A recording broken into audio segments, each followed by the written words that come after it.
What's going on? It's the RapNerd, and I just got out of seeing A24's latest horror film called Undertone. And the story follows a young woman by the name of Evie, who is now caretaker to her bedridden mother.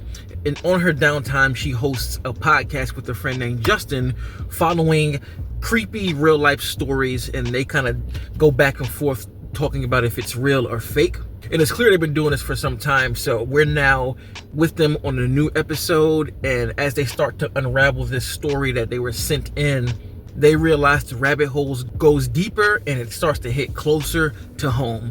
Now, let me start by saying I am an avid horror watcher. That is my favorite genre. I watch horror movies damn near every other day or every day. Sometimes you look at my letterbox, you'll see that 75% of the movies I watch are horror films. So I'm starting there to let you know where I'm at, because this movie unnerved the shit out of me. This is definitely the scariest movie of the year so far, without a single doubt. Oh my God, I found myself hiding behind my hands for certain sequences. I found myself closing my eyes, not wanting to see what comes next, because I'm just like, I don't know what I'm about to see here. And it's done masterfully because of the writing and the direction. The film is very heavily dialogue driven, but the visuals are literally like the backup to what's going on when it comes to the dialogue, if that makes sense. And the interesting thing about it is, when you're in the shoes of Evie and Justin as they're podcasting, you're listening to them on air, so it's literally like watching a podcast. And then the cinematography and the camera work does things to make the stories they're talking about even creepier, because they'll frame Evie, on the microphone. You'll see her talking on the microphone to Justin, which you don't really see him. All you know is his voice. You hear him speaking back to Evie, and they're having this conversation. So when the podcast is happening, you have Evie just in the frame, but it's framed in a way where you're looking at everything, because it takes place in one house. The whole movie is located in what looks to be her mom's house, and they really play with the rules of fours to make it creepy. So they'll sit Evie in the corner right here, and you'll see her with the microphone, and the rest of the frame is just there to see. And the lights are placed in certain particular ways to where it gives you a glimpse of light to kind of see, but then on this whole other side, it's just pitch black. So you're just constantly looking for stuff. They'll do that with a lot of the frames, and they'll play with the depth of field, where Evie is right here clear in the center and the rest is blurred out, but there's enough light to kind of see things in the background, and you may see something and you may not. Another thing they do really well is they have the camera planted on something that is just kind of like it's panning slowly, and it might do a full 360, or it'll go to the right, or go right back to the center, go to the left, go back to the center. And it is just so unnerving when you go like back and forth like that in such a slow motion, and you're just kind of sitting in the dark. And keep in mind, it's doing this while you're hearing the podcast and all of the things that they're discussing when they talk about all of the spooky things. And I don't want to spoil that, because that part as well is what makes the movie so damn scary. The content of which they are talking about and the story that they're going after gets more and more frightening as the podcast continues. Like, my God, like my anxiety level right now is at a high. I need to go take me an antacid, because this pushed me to the edge of my seat, and it is just filled with tension. And I got to give credit to the actress who played Evie. I don't know what her name is, so excuse me, I didn't even look. But you're with her the whole time, so the movie falls on her to deliver everything from these moments of terror. And she's also kind of a skeptic, so she has to play everything like this is all bullshit, and you slowly see things start to change in her when it starts to hit home. And then you have these moments of grief and being fed up, because of course she is taking care of her mother who's bedridden, so they don't shy away from all of the things that happens when it comes to caring for a bedridden parent. I mean, she has to change her because she used the bathroom on herself. She has to try to feed her. She has to try to get her to drink.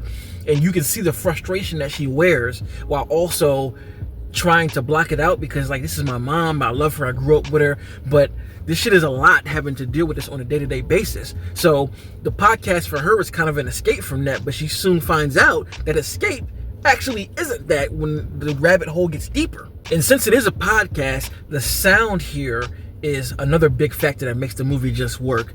When you're listening to things that they're talking about, and I'll go ahead and say it, there are some recordings that they're listening to, but they amplify it with the sound design to really make you hear it the same way as Evie and Justin are hearing it, and it is fucking terrifying.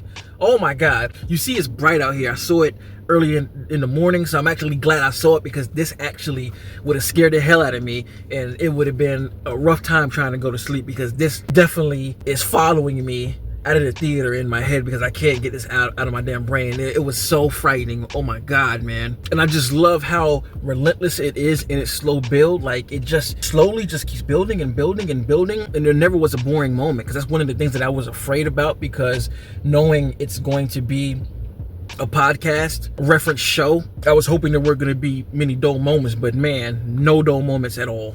And I gotta also say it worked for me as well, because I listen to, you know, horror podcasts myself. A lot of the videos that I listen to on YouTube, they have a podcast, and they'll either read stories that are just completely made up, or they'll read people who send in their real life horror stories. So I was already tapped in, and that could have also played into why it was so effective for me, because it just felt like myself listening to a story, and then that story kind of unraveling and hitting me kind of close to home, where I'm like,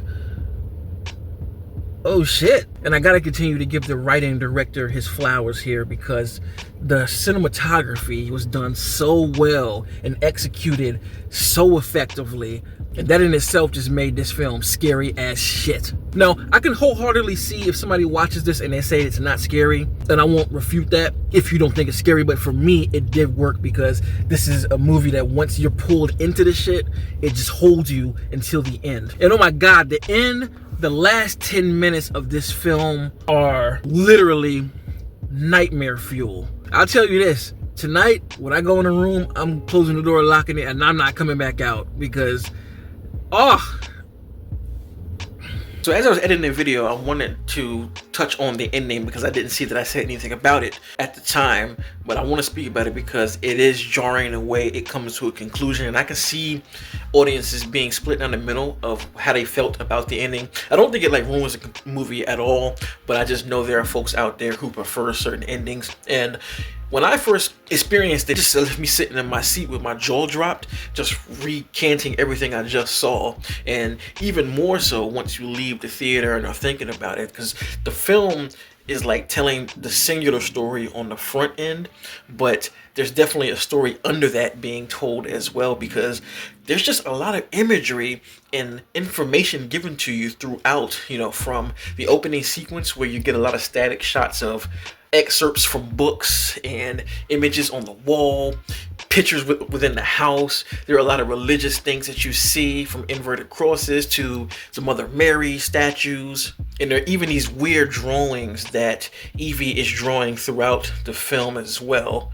And that is taken even further when we talk about drawing. So I feel like all of these things are giving you a picture as to what exactly is going on, both on the front end and under everything. That for me is going to be a gift that keeps giving, that when you watch this movie for a second or third time. So I personally dug the ending a lot and look forward to watching it again to get even more pieces as to what's going on. So that's all I can say without spoiling much. I might do a spoiler review so I can really talk about all of the things that I loved so much about this film, because man, I thought it was just done extremely well. So if you are interested in this film, I urge you, please go watch it at the cinema. You can get a good experience at home if you're not, but I think that the sound design of a theater is going to make this movie work a lot more than it would at home, personally speaking. Even if you have a soundbar and all that stuff, I just think that there's nothing like the speakers they have at the theater sitting in a dark room with a big screen. It's just different. And this is well worth the ticket of admission. So I said it, by far this is the scariest movie of the year, and I wonder how it's gonna hold up, because this is a very high bar that has just been set with Undertone. So if you've seen the movie, let me know in the comments what you thought about the film. Did you find it scary yourself? And if you didn't, cool, let me know down below, and try and keep it spoiler free since the movie just dropped. And of course, if you like this kind of content, make sure to like, subscribe, and if you already are subscribed, thank you, and until next time, peace.